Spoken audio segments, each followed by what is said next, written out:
hästi parane asi on see Frankensteini luua. Venemaa, Siberis, jah. Tobolskis. Mingi Frankensteini värk sobiks Tobolskisse. Seal ei olnud näitleid vaja palgata.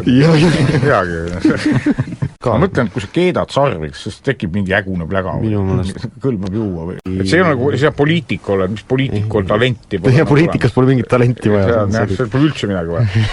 Siiltund või? Kuule, oota, aga see on ikka ka ajaliselt väga täpne. Ruum on ka tegelikult ju täpne. Vaata, siiltunnil on vist ikka see mingi ruutmeeter või palju, see on ikka määratletud. Eiga, kuidas sa siili takistad, et ära siit aiast välja mine? Eiga ei saa vist, jah. Jah, et mitu putukat siil tunni aja jooksul kogub. Ja kus on päris hea pakkumine, jah. Postitõllas ei tohi viina võtta. Praegu ka, bussis ja rongis ei tohi, eks. Ma ei tea ühtegi nime nimetada. Me teadsime vähemalt mõnda nime. Ma oleks ka muideks Sepp pakkunud. Aga mitte Paul Seppa, vaid lihtsalt Sepp. Mingi Sepp.